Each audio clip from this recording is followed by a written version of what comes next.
నమస్తే సీమా న్యూస్ కి స్వాగతం. ముందుగా వార్తల్లోని వివరాలకు వెళ్తే డివైఎఫ్ఐ మహిళా సంఘం ఐద్వా 23వ వార్డు కమిటీల ఆధ్వర్యంలో సుందరయ్య స్ఫూర్తి కేంద్రం, భరత్ హాస్పిటల్ వారి సౌజన్యంతో ఉచిత కంటి వైద్య శిబిరం శ్రీరామ్ నగర్ భరత్ సింగ్ గ్రంథాలయం నందు ఏర్పాటు చేయడం జరిగింది. ఈ కార్యక్రమానికి మహిళా సంఘం నగర నాయకురాలు ఆర్ నళిని అధ్యక్షత వహించారు. 150 మందికి కంటి చూపు పరీక్షలు చేయడం జరిగింది. భరత్ హాస్పిటల్ ప్రముఖ కంటి వైద్య నిపుణులు డాక్టర్ కె స్వాతి, డివైఎఫ్ఐ జిల్లా కార్యదర్శి నగేష్, డివైఎఫ్ఐ నగర కార్యదర్శి హుషేన్ బాషా, మహిళా సంఘం వార్డు కార్యదర్శి కె నాగజ్యోతి, మాజీ డివైఎఫ్ఐ నాయకులు KV Janardhan Rao, R Narasimhulu, V Venkateswarlu ప్రజలను ఉద్దేశించి మాట్లాడుతూ ఉచిత కంటి వైద్య శిబిరాన్ని 23వ వార్డు శ్రీరామ్ నగర్ ప్రజలు ఉపయోగించుకోవాలని అన్నారు. కళ్ళు ప్రతి మనిషికి ప్రధానమైనవని, కళ్ళు లేకపోతే జీవితమంతా చీకటిమయంగా మారుతుందని తెలిపారు. పౌష్టికాహారమైన ఆకుకూరలు, కూరగాయలు, గుడ్లు, పాలు, పండ్లు వంటివి తినడం ద్వారా కంటి చూపు తగ్గకుండా చూసుకోవచ్చునని అన్నారు. కంటి సమస్యలు వచ్చినప్పుడు వెంటనే డాక్టర్ను సంప్రదించి వైద్యం చేయించుకోవాలని, నిర్లక్ష్యం చేయకూడదని అన్నారు. జిల్లా కార్యదర్శి నగేష్, నగర కార్యదర్శి హుషేన్ బాషా ఈ సందర్భంగా వారు మాట్లాడుతూ డివైఎఫ్ఐ ఐద్వా కమిటీలు సుందరయ్య స్ఫూర్తి కేంద్రం, భరత్ హాస్పిటల్ వారి సౌజన్యంతో వార్డులో ఉచిత కంటి వైద్య శిబిరాన్ని ఏర్పాటు చేసినందుకు వారికి అభినందించారు. కేంద్ర రాష్ట్ర ప్రభుత్వాలు ప్రజలకు పౌష్టిక ఆహారం అందించడంలో ఘోరంగా విఫలం చెందాయని అన్నారు. ప్రజలు పౌష్టికాహారం తినలేక, కొనలేక పెరిగినటువంటి ధరల వల్ల పౌష్టికాహారం తినడం కష్టంగా మారిందని అన్నారు. పౌష్టికాహార లోపం వల్ల రక్తహీనతతో గర్భిణీ స్త్రీలు కాన్పుల సమయంలో మరణిస్తున్నారని అన్నారు. పౌష్టికాహార లోపం ప్రజల ఆరోగ్యం పట్ల శ్రద్ధ పెట్టాలని, పౌష్టికాహారం అందించాలని వారు ప్రభుత్వాన్ని డిమాండ్ చేశారు. సుందరయ్య స్ఫూర్తి కేంద్రం నాయకులు శ్రీవర్మ, భరత్ హాస్పిటల్ స్టాఫ్ తలిన్ రవి, తరుణ్, డివైఎఫ్ఐ వార్డు నాయకులు S Azmath, T Srinivasulu, R Raju, G Lakshmana, N Narasimhulu, NMD Ghouse, మహిళా సంఘం నాయకులు S Reshma, Lakshmidevi, KVPS ward కార్యదర్శి వై జాన్సన్, కేవీపీఎస్ వార్డు నాయకులు Y Nallanna, S Nagaraju, K Eswarayya, G Ratnam, M Ramudu మొదలగు వారు ఈ కార్యక్రమంలో పాల్గొన్నారు.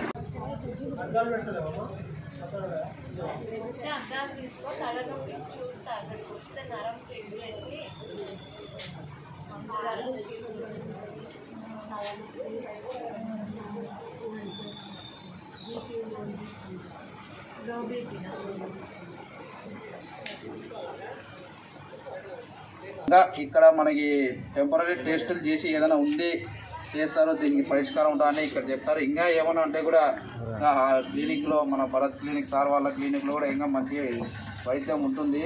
ఆ విధంగా మనం రెగ్యులర్గా సర్వీస్ చేయాలని ఆలోచనతో ఇక్కడ ఈరోజు ఈ క్యాంపు నిర్వహించడం జరుగుతుంది. ఈ క్యాంప్కి వచ్చిన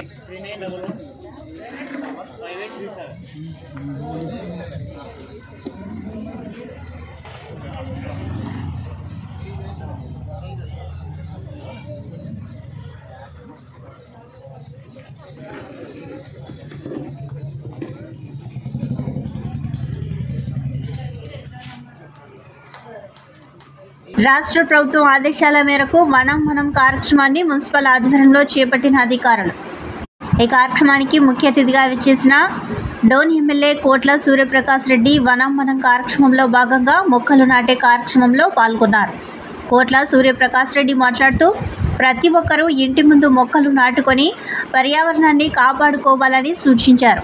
ఈ కార్యక్రమంలో municipal chairman Saptasaila Rajesh, vice chairman Kotrike Harikrishna, municipal commissioner Jayaram, TDP రాష్ట్ర కార్యదర్శి ఫణిరాజ్, టీడీపీ, బీజేపీ నాయకులు, కార్యకర్తలు, మున్సిపల్ సిబ్బంది పాల్గొన్నారు.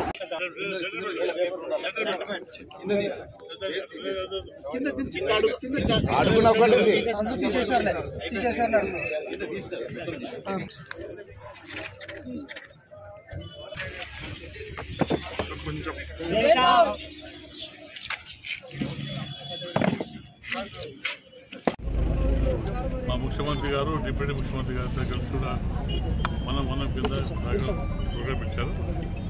దీని మెయిన్ కాన్సెప్ట్ ఏమంటే మనం గ్రీనరీ డెవలప్ చేసుకోవాలి. దానివల్ల పొల్యూషన్ కంట్రోల్ అవుతుంది. తద్వారా వర్షాలు పడే మంచి అవకాశం ఉంది. ఎందుకంటే చాలా చోట్ల చెట్టు కొట్టేస్తున్నాం, పొల్యూషన్ అవుతుంది, బాగా పొల్యూట్ అవుతుంది. దాంతోపాటు వర్షాలు కూడా రావట్లేదు. ఎందుకంటే చెట్లు బాగుంటే వాతావరణం చల్లగా ఉంటుంది, చెట్టు కూడా మేఘాలు ఆకర్షించుకొని వర్షపడే పరిస్థితి ఉంది. అవన్నీ ఏర్పాటు చేయాలి. కాబట్టి తప్పకుండా అందరూ కూడా పెద్ద ఎత్తున ఎవరైతే కొత్త ఇంటి కట్టుకుంటారో ప్రతి ఇంటికి చెట్టు నాటుకోవాలి. ఒక పద్ధతి పోతే మనగా పొల్యూషన్ కంట్రోల్ అవుతుంది. మనకు కూడా సకాలంలో వర్షం పడే ఫ్యూచర్లో సకాలంలో వర్షం పడే అవకాశం ఉంది. మనకు వర్షాలు లేవు, మన ఋతువాలు మర్చిపోయినాం. సముద్రంలో తుఫాను పెడితే వర్షాలు వస్తున్నాయి. అటు పరిస్థితి లేకుండా అంతగా కష్టపడితే 5-10 ఏళ్ళలో తప్పకుండా మనకు నైరుతి పవనాలు వస్తే మనకు ఋతువాలు వస్తాయి. తద్వారా మనకు వర్షం వచ్చే అవకాశం ఉన్నాయి. కానీ అందరూ కూడా నా రిక్వెస్ట్ అంటే ఈ కార్యక్రమంలో జీవితం చేయాలి. అందరూ కూడా రేపు పొద్దున ప్రతి ఇంటి ముందు చెట్లు నాటుకుంటూ జరుపుకొని దాన్ని కాపాడితే మన ప్రాంతం బాగుంటుంది, మన ఏరియా బాగుంటుంది, మన శాసనం చెప్పి ఆ తరఫున డోర్ తరఫున ఆంధ్రప్రదేశ్ తరఫున మీకు తెలియజేసుకుంటా అంతా కూడా ఈ ప్రోగ్రామ్ సక్సెస్ కోరుకుంటున్నాను. కర్నూలు నగరంలో రాయలసీమ యూనివర్సిటీలో రాష్ట్ర ప్రభుత్వం నిర్వహించిన వన మహోత్సవ కార్యక్రమంలో జనసేన అసెంబ్లీ ఇన్ఛార్జ్ శ్రీ హర్షద్ పాల్గొని మాట్లాడారు. ఎందుకంటే వన మహోత్సవం అన్న కార్యక్రమాన్ని రాష్ట్ర అటవీ శాఖ ఆధ్వర్యంలో ఈరోజు రాష్ట్ర వ్యాప్తంగా జరుగుతున్నటువంటి కార్యక్రమం. ముఖ్యంగా ఈ కార్యక్రమం మా బాస్ అధినేత పవన్ కళ్యాణ్ గారి పుట్టినరోజుకు ఒక 2-3 రోజుల ముందు ఈ కార్యక్రమం జరగడం అన్నది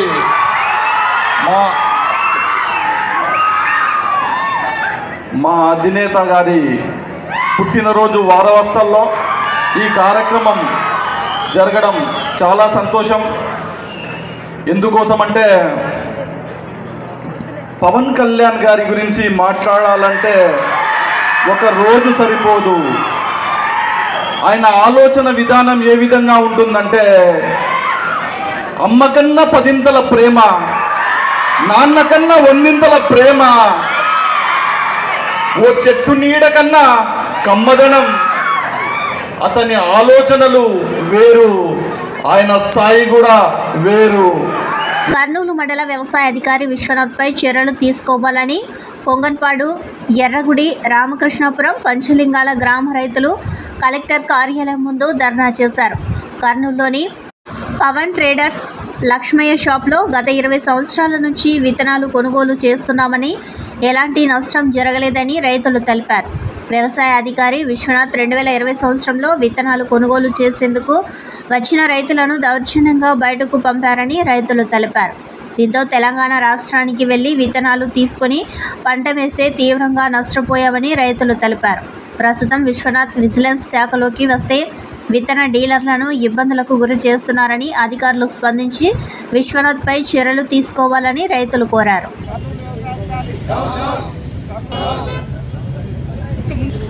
2020 సంవత్సరము 6 నెల 20 తారీఖున పవన్ ట్రేడర్స్కు మేము విత్తనాలకు వచ్చినాము. మా కర్నూలు మండల వ్యవసాయ అధికారి విశ్వనాథం గారు ఆయనకి చెక్ చేయడానికి వచ్చినాడంట. మాకు తెలియదు, ఆయన ఆఫీసర్ అయ్యేది కూడా తెలియదు. మీకు విత్తనాలు లేవని చెప్పి మమ్మల్ని బయటకు దొబ్బినాడు. దొబ్బితే మేము ఆయనతో కొట్లాడాలనుకున్నాము. తర్వాత మన పవన్ ట్రేడర్స్ ఆయన సారు లేదు, ఆయన ఆఫీసరు మనదేం తప్పలేదు కదా, ఎందుకు అంటే విత్తనాలు లేవని చెప్పి మమ్మల్ని బయటకు దొబ్బినాడు. మేము అప్పుడు ఆ రోజు తెలంగాణ పోయి విత్తనాలు తెచ్చుకున్నాము. తెలంగాణ విత్తనాలు మనకి పనిచేయలే, పంట రాలే. ఈ విశ్వనాథం అరాచకాలు అరికట్టాల, మెయిన్ విశ్వనాథం గారి అరాచకాలు అరికట్టాల. అంటే ఇప్పుడు ఆయన విజిలెన్స్లోకి వస్తే ఇప్పుడు ఆయన అమ్మాలకే ఆయన వస్తున్నాడు విజిలెన్స్లోకి. రేపు వచ్చినాడు అనుకో వీళ్ళ మీద పడతాడు. వీళ్ళు రైతులకి వీళ్ళు అన్యాయం చేయాల్సి వస్తుంది. దీని మీద కొంచెం ఆఫీసర్లు చర్య తీసుకోవాలని మేము కోరుతున్నాం. ఆమ్లెట్ విలేజ్ రామకృష్ణాపురం గ్రామం. నేను ప్రజెంట్ గా ఇప్పుడు సర్పంచ్, టీడీపీ సర్పంచ్ అనమాట. నేను ఒక 8 సంవత్సరాల నుండి పవన్ ట్రేడర్స్ దగ్గర విత్తనాలు వాడుతున్నాము. ఆయన దగ్గర ఎటువంటి మనకి ఇబ్బంది లేదు ఇంతవరకు. నేను ఆ రోజు 20 తారీఖు 2020 సంవత్సరం అప్పుడు వచ్చినాను. అతని వచ్చి వేరే ఎవరో విశ్వనాథం అంట, ఆయన వచ్చి లాక్ చేసి అందరిని దొబ్బిచ్చేసినాడు. ఆ దొబ్బడం వల్ల మేము అంత తెలంగాణకు పోయి విత్తనాలు తెచ్చుకున్నాం, బాగా లాస్ అయినాం. ఈయన మళ్ళీ ఇప్పుడు విజిలెన్స్ లోకి పోతున్నాడు విశ్వనాథం అనే ఆఫీసర్. ఆయన వచ్చి మళ్ళీ ఈ డిస్ట్రిబ్యూటర్లని, ఈ డీలర్స్ ఎంత ఇబ్బంది పెడతారో తెలియదు. కాబట్టి పై అధికారులకు మేము చెప్పేది ఏమంటే వీళ్ళని కొంచెం కంట్రోల్ గా అదుపులో పెట్టాలని కోరుతున్నాం. నా పేరు దామోదర్ నాయుడు, కృష్ణగిరి సర్పంచ్.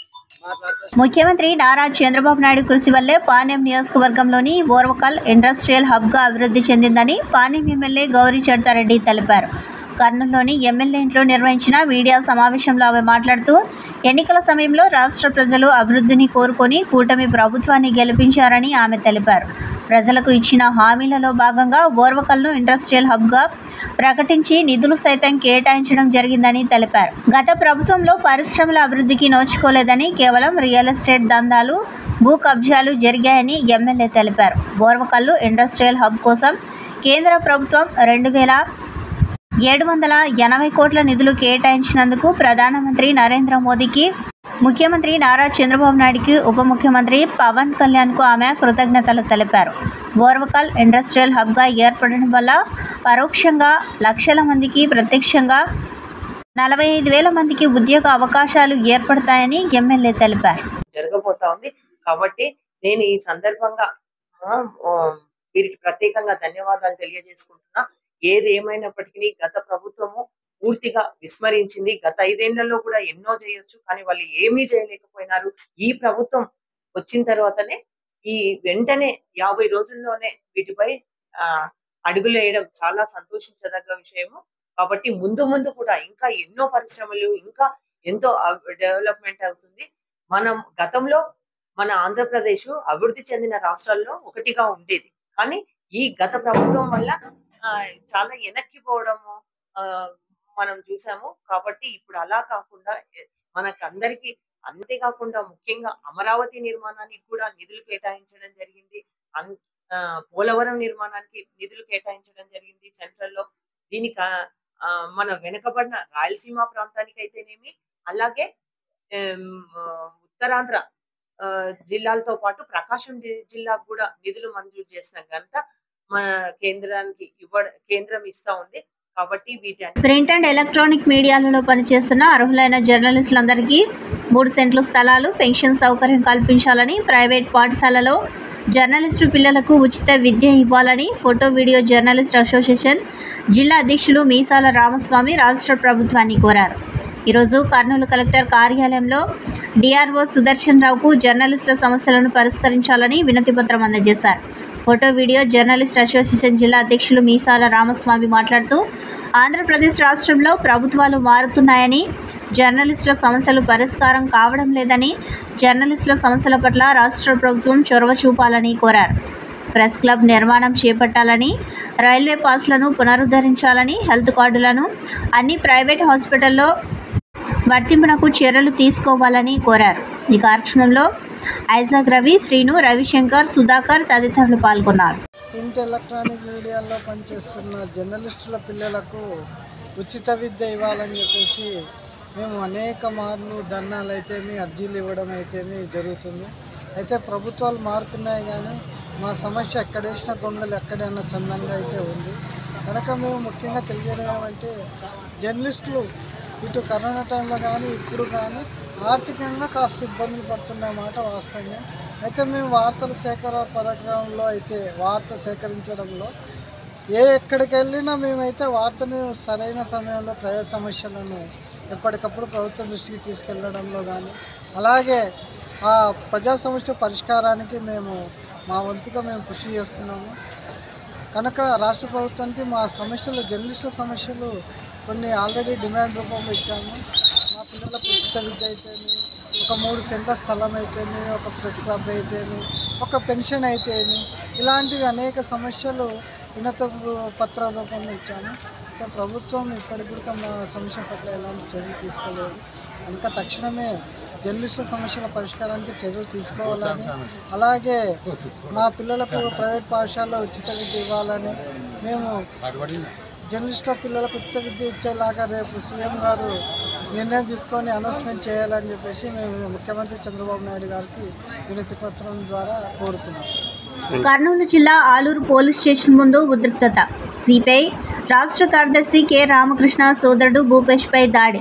ఆలూరు పట్టణానికి చెందిన హమాలీలు ఒకరిపై మరొకరు దాడులు. పోలీస్ స్టేషన్లో గొడవ జరుగుతున్న చూద్యం చూస్తున్న పోలీసులు. గత కొంతకాలంగా ఏఐటీయూసీ జై చిరంజీవ యూనియన్ల మధ్య హమాలి పని కోసం గొడవ జరుగుతూ ఉంది. జై చిరంజీవ యూనియన్ వారికి రిజిస్ట్రేషన్ లేదు. రిజిస్ట్రేషన్ లేకుండా పనికి ఎలా వస్తారని అడిగినందుకు సిపిఐ రాష్ట్ర కార్యదర్శి కె రామకృష్ణ సోదరుడు భూపేష్పై దాడికి పాల్పడ్డాడు.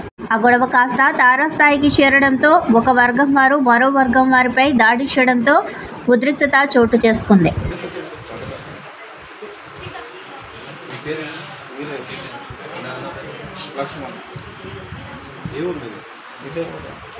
మాది నెగిటివ్ అగ్నంలో ఏమిటి తెచ్చు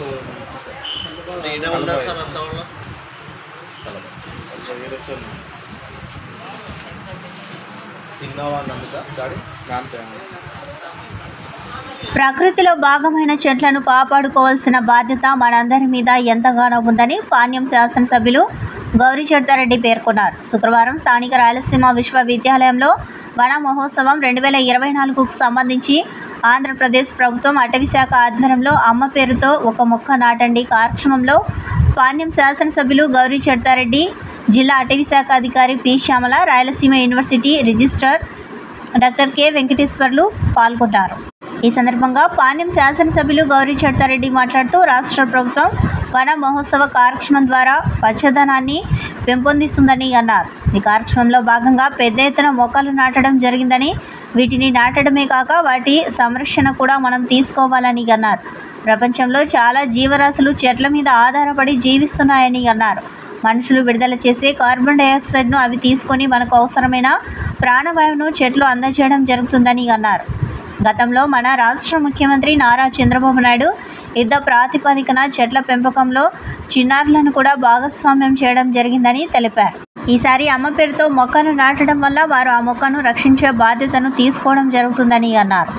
జిల్లా అటవీశాఖ అధికారి మాట్లాడుతూ గౌరవ రాష్ట్ర ముఖ్యమంత్రి, ఉప ముఖ్యమంత్రి వారి ఆదేశాల మేరకు ఈరోజు వన మహోత్సవ కార్యక్రమాన్ని నిర్వహించుకోవడం జరిగిందని అన్నారు.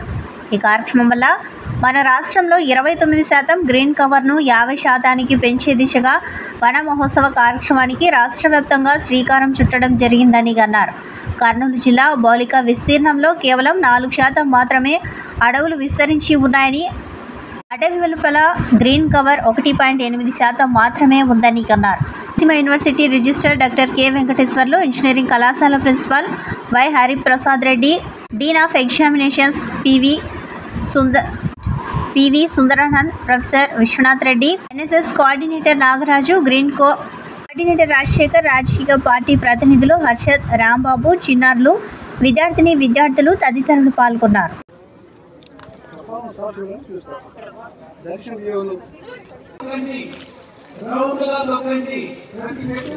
ఈరోజు రాష్ట్ర వ్యాప్తంగా మనం వన మహోత్సవ కార్యక్రమం జరుపుకుంటా ఉన్నాం. వన సంరక్షణ మన సంరక్షణ. జీవించలేం కానీ మనం లేకుండా చెట్లు జీవించగలం. ఈ ప్రపంచంలో ఉన్న ఎన్నో జీవరాశులలో చెట్లు లేకుంటే బతకలేని పరిస్థితి ఉంది. అవి మనం విడుదల చేసే కార్బన్ డైఆక్సైడ్ను అవి గ్రహించి మనకు ప్రాణవాయువైన ఆక్సిజన్ను మనకి ఇస్తూ ఉన్నాయి. కాబట్టి ఈరోజు పెద్ద ఎత్తున రాష్ట్ర వ్యాప్తంగా ఈ కార్యక్రమాన్ని చేపట్టడం జరిగింది. ప్రైవేట్ హాస్పిటల్లో ఆరోగ్యశ్రీ అమలుపై వైద్య అధికారులు తనిఖీలు చేయాలని ఏఐవైఎఫ్ ఆధ్వర్యంలో కర్నూలులో ధర్నా చేశారు. నగరంలోని ఓ ప్రైవేట్ హాస్పిటల్లో ఆరోగ్యశ్రీ పథకం కింద వైద్య సేవలు అందించకుండా ప్రజల నుంచి అధికంగా డబ్బులు వసూలు చేస్తున్నారని వారు ధర్నా చేశారు. 3 రోజుల క్రితం డెంగ్యూ జ్వరంతో ఓ బాలిక వస్తే డబ్బులు వసూలు చేశారని, అయినా బాలిక మృతి చెందిందని వారు తెలిపారు. ఈ ఘటనపై అధికారులు విచారణ చేయాలని ఏఐఎస్ఎఫ్ఐ నాయకులు శ్రీనివాసులు డిమాండ్ చేశారు. ఈ సమస్య కలెక్టర్ దృష్టికి తీసుకొని వెళతామని వారు తెలిపారు.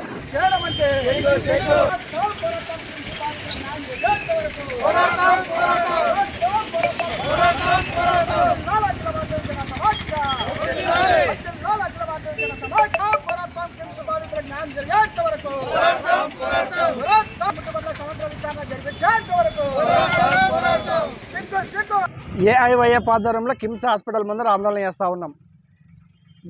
గత వారం కిందట అంటే సోమవారం రోజున డెంగ్యూ జ్వరం చికిత్స కోసం కిమ్స్ హాస్పిటల్లో చేరినటువంటి కావేరికి ఆరోగ్యశ్రీ కింద ఉన్నప్పటికీ ఆరోగ్యశ్రీ వర్తించదని చెప్పేసి దాదాపు 4 లక్షల రూపాయలు బిల్లు చేసి చివరికి వారి తల్లిదండ్రులకి శవాన్ని అప్పచెప్పారు. తల్లిదండ్రులు వాళ్ళ జీవనాధారమైనటువంటి మొత్తం ఆస్తులను అమ్ముకొని బిడ్డను బ్రతికించుకోవడం కోసం కిమ్స్ హాస్పిటల్కి వస్తే యాజమాన్యం శవాలను అప్పచెప్తున్నటువంటి సంఘటనలు కిమ్స్ హాస్పిటల్లో జరుగుతూ ఉన్నాయి. ఆరోగ్యశ్రీ జిల్లా కోఆర్డినేటర్ గారు ఈ సంఘటన పైన కిమ్స్ హాస్పిటల్ యాజమాన్యానికి నోటీసులు ఇచ్చామని చెప్పి చెప్తా ఉన్నాడు.